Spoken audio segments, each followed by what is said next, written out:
pela direita, quem é? Quem é o limite de f de x com x tendendo a zero pela direita? É quanto? É o limite de x mais 1 com x tendendo a zero pela direita, que é quanto? 2. 2? Não, errei. É quanto? 1. Que 2? 1. E quem é o limite de f de x com x tendendo a zero pela esquerda? Quanto é? Menos 1. Daí, qual é a conclusão?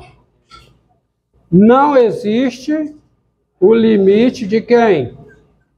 De f de x com x tendendo a zero. Ou seja, a função não é contínua no zero. Olha a quebra do gráfico que você pediu para ver, ó. O gráfico tem uma quebra no zero. É fundamental no teorema de existência e unicidade que a função seja contínua no intervalo fechado, AB. Tem que ser contínua no intervalo fechado. No intervalo fechado. Tá? Não adianta nem ser contínua no intervalo aberto. Se é contínua no intervalo aberto, eu não posso concluir nada sobre a existência essa existência aqui, tá? Ou essa daqui, se ela for contínua no intervalo, só no intervalo aberto. Se ela for contínua só no intervalo aberto, não há como concluir nada a respeito da existência dessa raiz, no caso, ou nesse caso, do x entre a e b, tal que f de x é c. Você não tem como concluir. Então, esse teorema, esse exemplo aqui, não é um contra-exemplo ao teorema. Claro que o teorema já foi demonstrado, o teorema é verdadeiro. E por que o que é que tem aqui que não dá existência? Que é que a função não é contínua no zero. Esse é que é o problema. Tá? Então, ele não fere, ele não é um contra-exemplo. Este exemplo não é um contra-exemplo ao teorema. Ele não contradiz o teorema. Um resultado interessante sobre polinômios é o seguinte: toda função polinomial de grau ímpar possui uma raiz real. Toda função polinomial ímpar possui uma raiz real. Tá? Observe, ó, como isso é verdadeiro. Esse caso aqui, desse polinômio, que eu dei que tem uma raiz, o grau, quanto era o grau? Quanto era? Esse exemplo que eu trabalhei aqui. 3. Grau o quê? Ímpar. Tá? Então observe, ó. Sejam N natural ímpar AN A1 A0 pertencente aos reais com AN positivo e F a função polinomial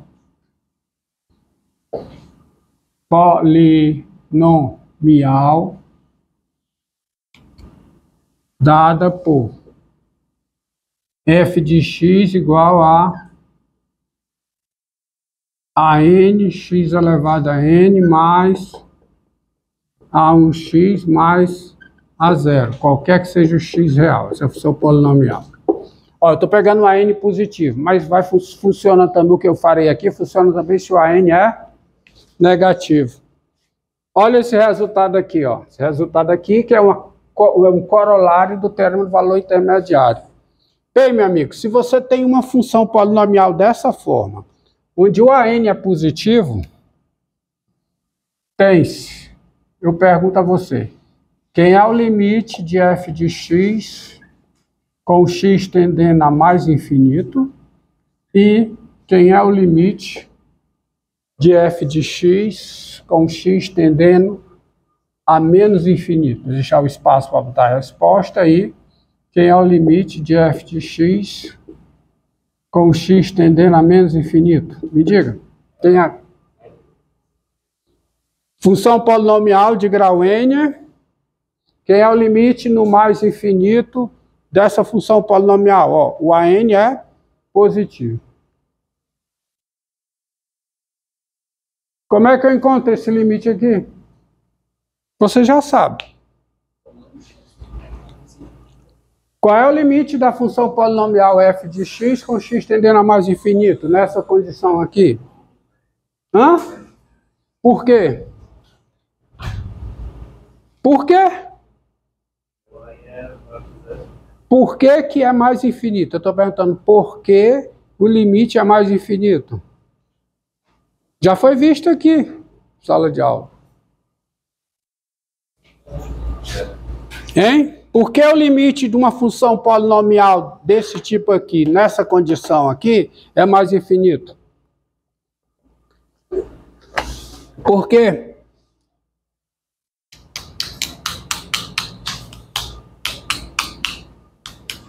Isso já foi visto, limite no infinito. Quem é o limite? Quem dá, pergunta, quem dá o limite de uma função polinomial no infinito? Quem é que dá isso? É o limite de quem? É o limite desse termo aqui. Esse termo comanda, ele dita como é o limite da função polinomial toda no mais infinito. E eu te pergunto, quem é o limite de ANXN com x tendendo a mais infinito nesse caso aqui? Quem é esse limite? Hã? Mais infinito. E quem é o limite de f de x com x tendendo a menos infinito? Quem é o limite de ANX elevado a n com x tendendo a menos infinito, onde o AN é positivo? Menos infinito. Se esse limite é mais infinito e esse limite é menos infinito, a conclusão, logo, existe um A negativo, tal que f de A é negativo, e existe um B positivo, tal que f de B é positivo. Por quê? Porque como esse limite é mais infinito, a função é positiva em algum número positivo. Como esse limite é menos infinito, a função é negativa em algum número negativo. Aí acabou. Porque se eu tenho um A negativo, tal que f de A é menor do que zero, e um B positivo, tal que f de B é menor do que zero, qual é a conclusão que eu tenho pelo teorema do valor intermediário, que está aqui, ó. Qual é a conclusão? Existe o quê?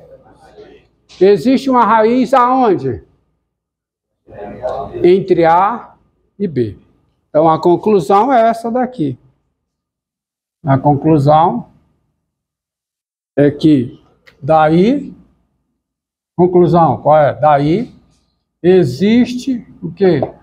Um x no intervalo aberto AB, tal que, o quê? F de x é igual a zero. Então, todo polinômio de grau ímpar tem uma raiz real, tem pelo menos uma raiz real.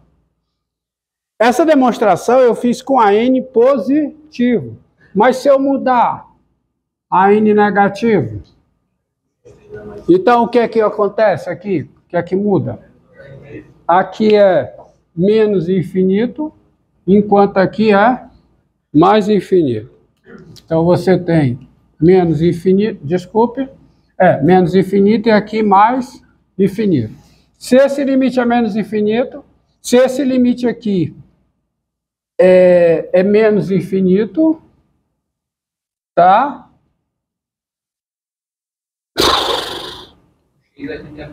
Bora lá. Se esse limite aqui é mais infinito, como esse limite é mais infinito, existe um A negativo, tal que f de A é positivo.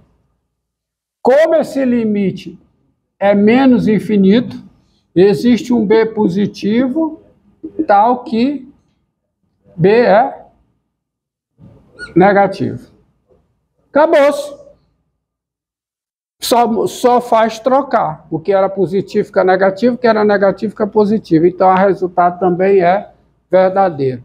Portanto, toda função polinomial de grau ímpar possui uma raiz real. Quando eu digo que possui uma, eu não estou dizendo que possui somente uma. Estou dizendo que possui uma. Pode ter uma, duas, três. Bem, se ele tem grau n, no máximo ele possui n raízes reais, tá certo? Isso não é verdade para um polinômio de grau par. Esse polinômio aqui, ó, f de x igual a x4 mais x2 mais 1. Tem raiz? Tem raiz esse polinômio? Hã? Raiz real. Raiz real tem? O nosso universo numérico de conjunto numérico é o conjunto dos números reais. Ele fere esse resultado aqui? Não, porque o grau é par. Tá? A existência de raiz é verdadeira para todo polinômio de grau ímpar. E esse teorema, o teorema do valor médio, te diz o seguinte: se você pega uma função contínua cujo domínio é um intervalo, por exemplo, a imagem dessa função é um intervalo também. Teorema mais preciso, proposição, que é um corolário, tá?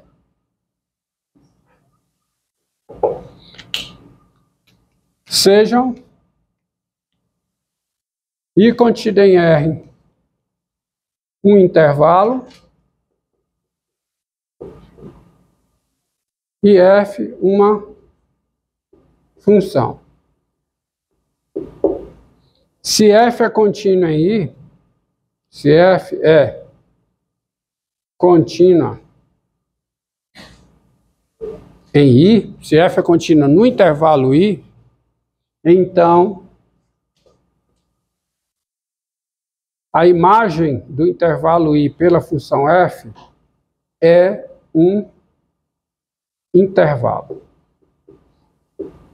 Isso eu vou usar mais na frente. No último mês do curso eu vou precisar desse resultado. No começo do último mês do curso. Sejam I contido em R um intervalo e F uma função. Se F é contínua nesse intervalo, o que significa uma função ser contínua no intervalo? É que ela é contínua em todos os pontos do intervalo. Então, se F é contínua no intervalo I, então F de I é um intervalo. Tá? A prova disso é usando esse teorema. Olha, lembrem desse resultado quando estiverem estudando a função exponencial, tá? Eu preciso desse resultado lá. E estiver estudando também função inversa, descobrindo função inversa para a função exponencial, para a função logaritmo natural, para a função logaritmo, eu preciso desses resultados. Olha, o que caracteriza como é que eu provo que um subconjunto da reta é um intervalo? Alguém tem ideia do que eu preciso mostrar para provar que um subconjunto de R é um intervalo? O que caracteriza um intervalo?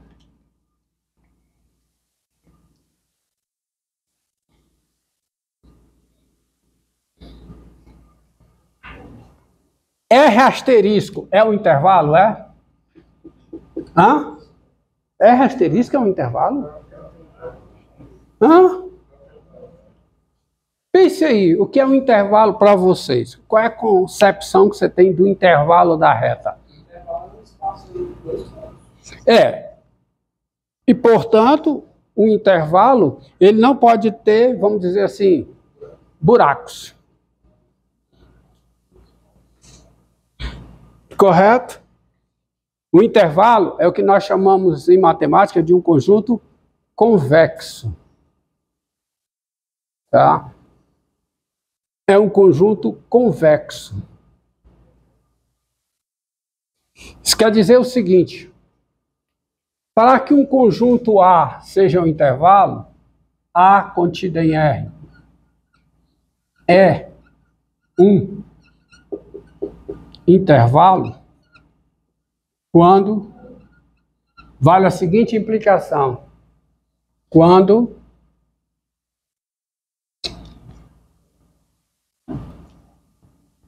A e B pertencentes a A com A menor do que B, isso implica que o intervalo fechado AB está contido em A. Isso é que caracteriza o intervalo, quando esta implicação é verdadeira. Por exemplo, você pega R asterisco. Como é R asterisco?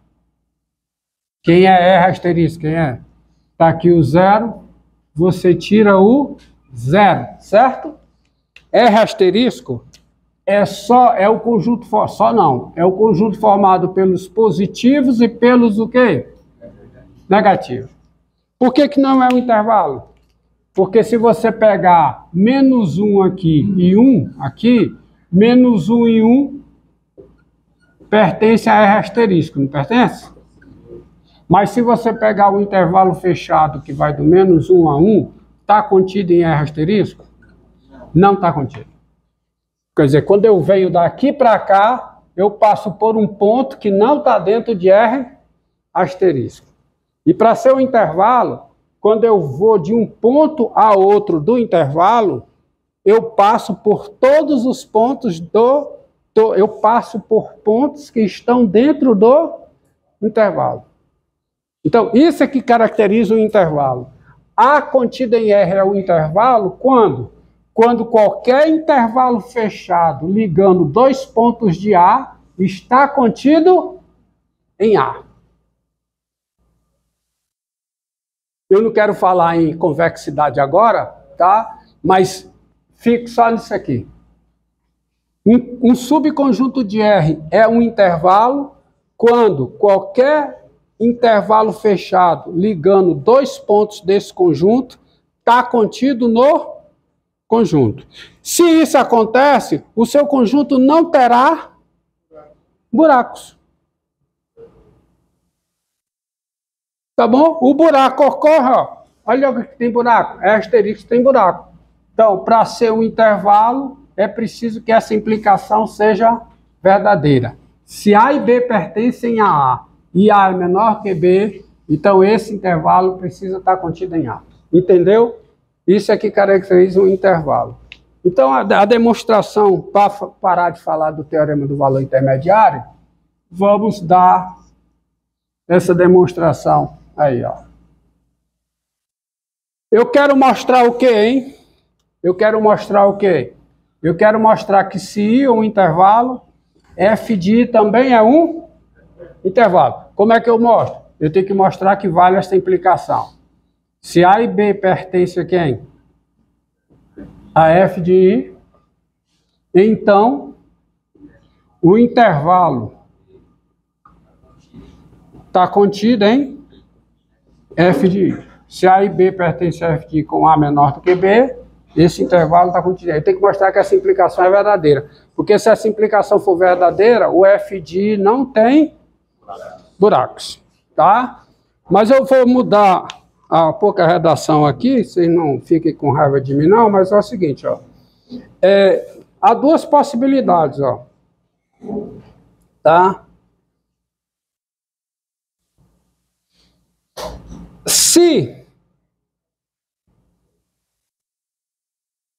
f de I é unitário, quando é que f de I é unitário? Quando a função é constante em I. Se f de I é um conjunto unitário C, se f de I é um conjunto unitário C, então f de I é o intervalo CC.